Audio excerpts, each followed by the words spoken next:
His Excellency, the President of Uzbekistan, Mr. Satwat Mirzoyev, His Excellency, the Prime Minister of Denmark, Lars Loke Rasmussen, His Excellency, the Prime Minister of Czech Republic, Mr. Ande Babiš, His Excellency, the Prime Minister of Malta, Dr. Joseph Muscat, Honorable Ministers and Excellencies from various countries, representatives and delegates from partner countries, corporate leaders, invitees, participants, and delegates, dignitaries on the dais, young friends, ladies and gentlemen, I'm delighted to welcome you to the 9th chapter of the Vibrant Gujarat Summit. As you can see, this has now become a truly global event, one that has space for everyone. It has dignity of the presence of senior political leadership. It has the energy of CEOs and corporate leaders. It has the gravitas of institutions and opinion makers. And it has the vitality of young enterprise and startups. Vibrant Gujarat has contributed to the confidence building of our enterprise. It has also helped in capacity building and adoption of global best practices by government agencies. I wish you all a productive, fruitful, and enjoyable summit. In Gujarat, this is the season of the kite festival or Uttarayan. Amid the busy schedule of the summit, I hope you shall be able to take some time out to enjoy the sights and sounds of the festivities and the state.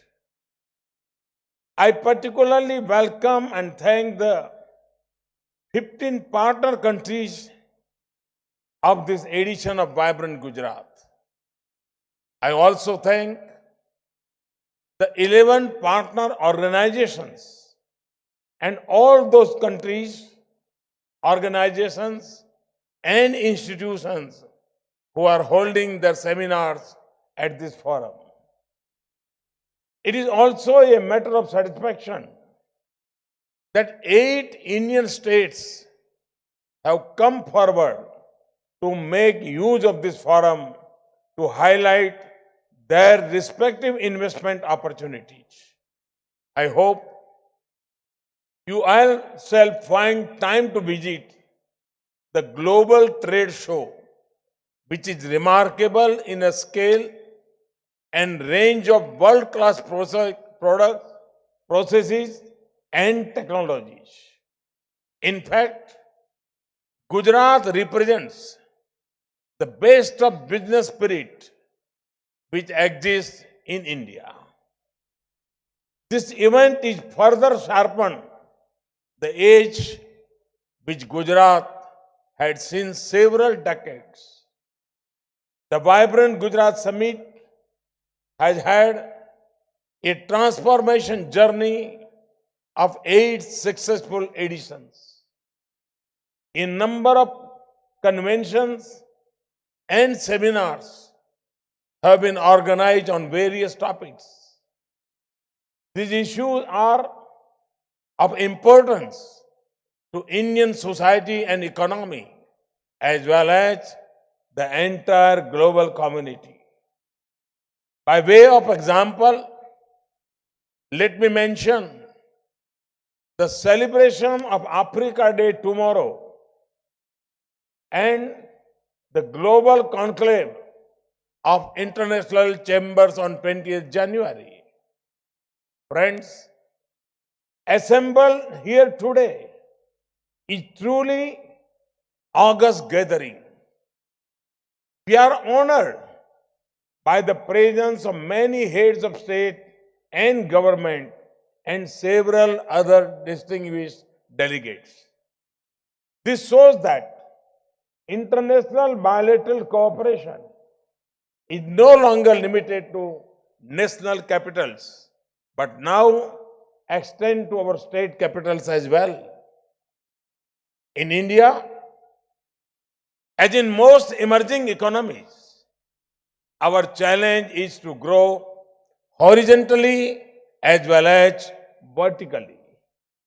Horizontally, we have to spread the benefits of development to regions and communities that have lagged behind.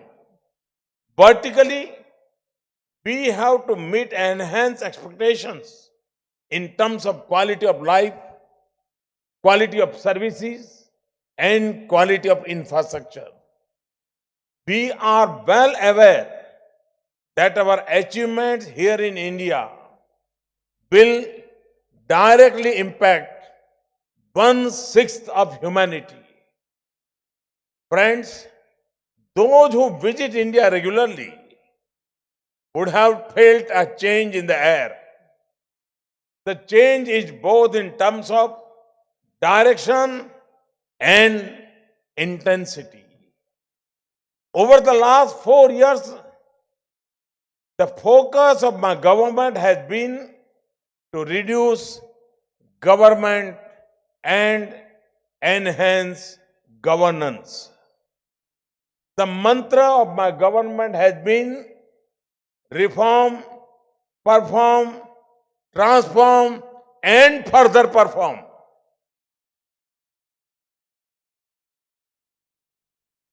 We have taken a number of drastic steps. We have also undertaken deeper structural reforms which have added strength to our economy and nation. As we have done so, we continue to remain one of the fastest growing major economies in the world. Major international financial institutions like the World Bank and the IMF, as well as agencies like Moody's, have expressed confidence in India's economy journey. We are focused on removing the barriers which were preventing us from achieving our full potential. We will continue the pace and process of reforms and deregulation. Friends, India is now ready for business as never before. We have made doing business easier. In the last 4 years, we have jumped 65 places in the global ranking of World Bank's Doing Business report. From 142 in 2014 to 77 now, but we are still not satisfied. I have asked my team to work harder so that India is in the top 50 next year. I want our regulations and processes to compare with the best in the world. We have also made doing business cheaper. The historic implementation of goods and services tax and other measures of simplification and consolidation of taxes have reduced transaction costs and made processes efficient. We have also made doing business faster through digital processes online transactions, and single point interfaces. In FDI, foreign direct investment, we are one of the most open countries now. Most of the sectors of our economy are now only open for FDI. More than 90% approvals have been put on automatic route. Such measures have propelled our economy into a high growth path.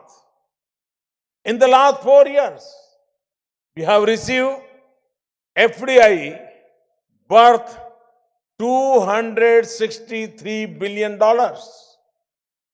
This is 45% of the FDI received in last 18 years. And friends, we have also made doing business smarter. We are insisting on IT-based transaction in procurement and purchases of government. Digital payments, including direct transfer of government benefits, is now under full implementation.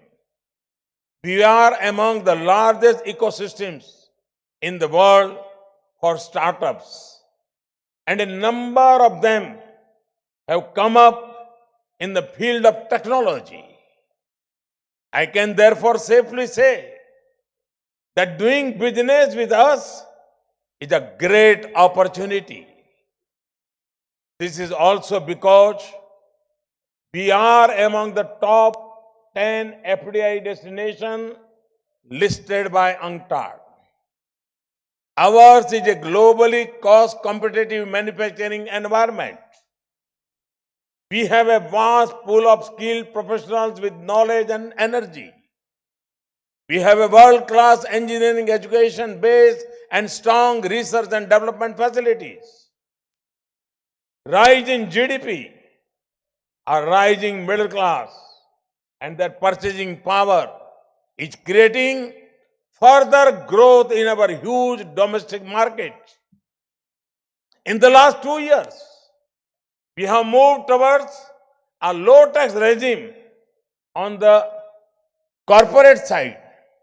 We have lowered the tax from 30% to 25% for new investments as well as small and medium ventures. On IPR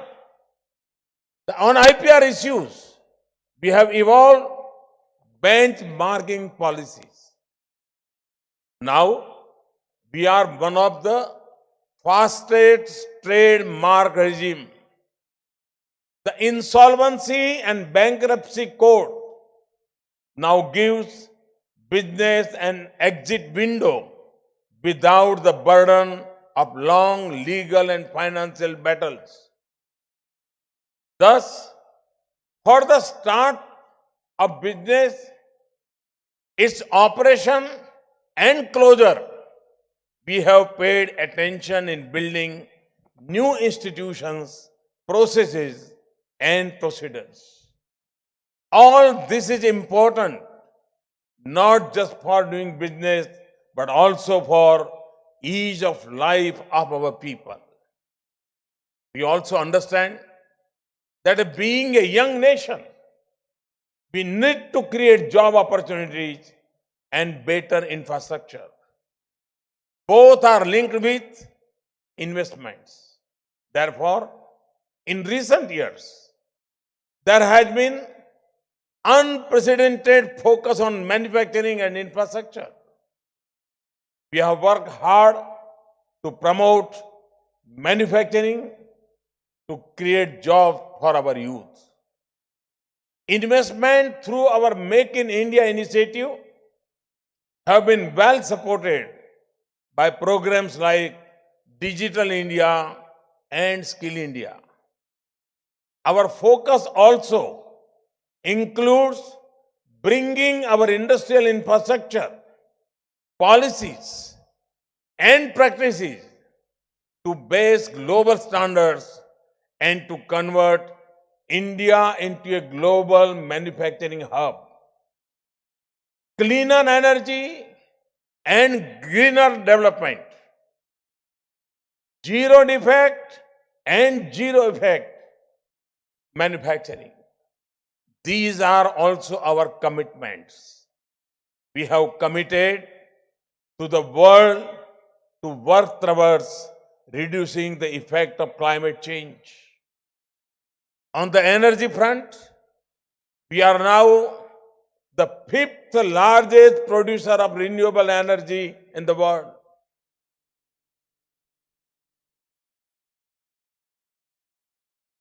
We are fourth largest wind energy and fifth largest producer of solar energy.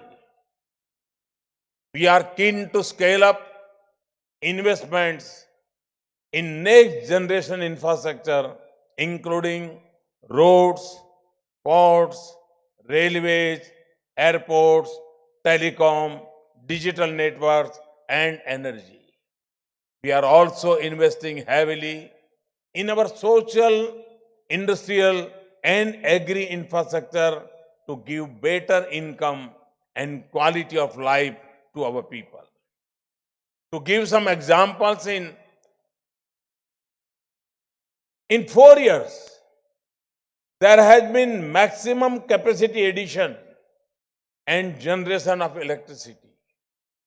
For the first time, India has become a net exporter of electricity. We have distributed LED bulbs on a massive scale. This has resulted in a huge energy saving. We have installed transmission lines at an unprecedented pace. Our speed in road construction has almost doubled. We have done unprecedented capacity addition in major ports. Rural road connectivity is now 90%. The speed of setting up new rail lines, gauge conversion, doubling, and electrification of railway tracks has also doubled. We are debottlenecking execution of major projects on a regular basis through an online processes. Our public-private partnership regime for infrastructure has been made more investor-friendly. At 7.3%, the average GDP growth over the entire term of our government has been the highest of any Indian government since 1991. At the same time, the average rate of inflation at 4.6% is the lowest for any Indian government since 1991, when India began its process of liberalization. We believe that fruits of development must reach people with ease and efficiency.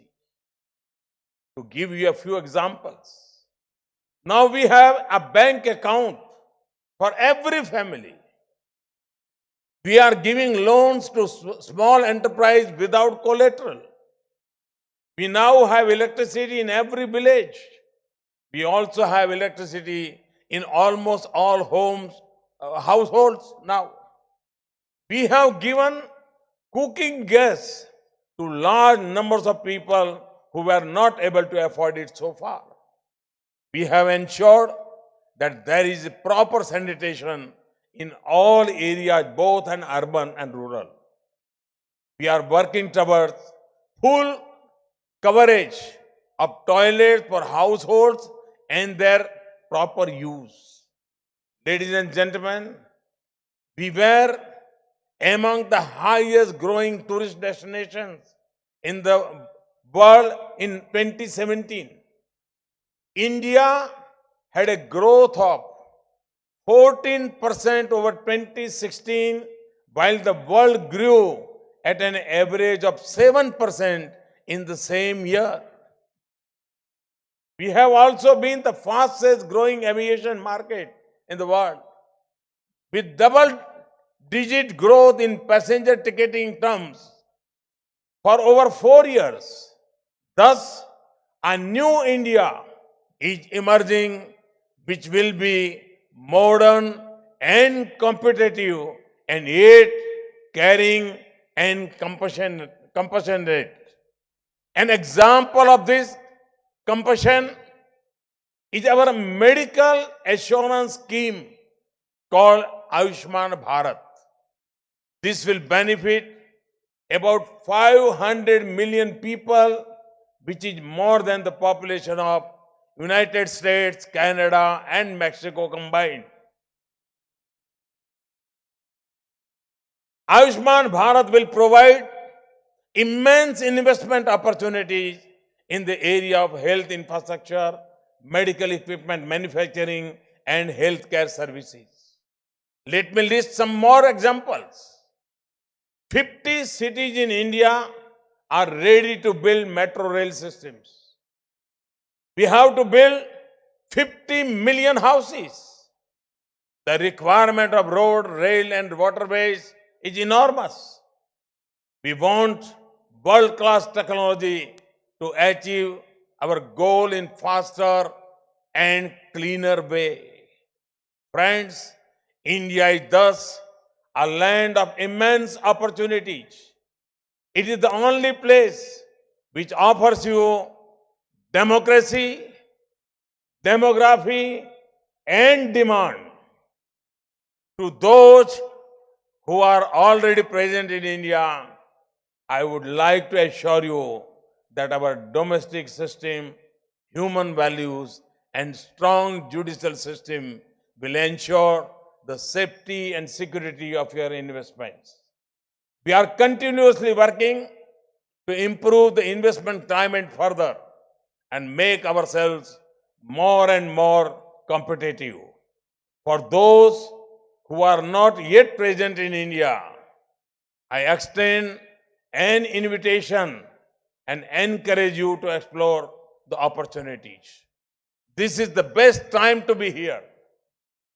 We have set up dedicated ways to help investors on a one-to-one basis. Above all, I assure you that I'll be always available to hold your hands in your journey. Thank you. Thank you very much. Thanks a lot. Thank you, Honorable Prime Minister, sir, for that very inspiring and guiding address.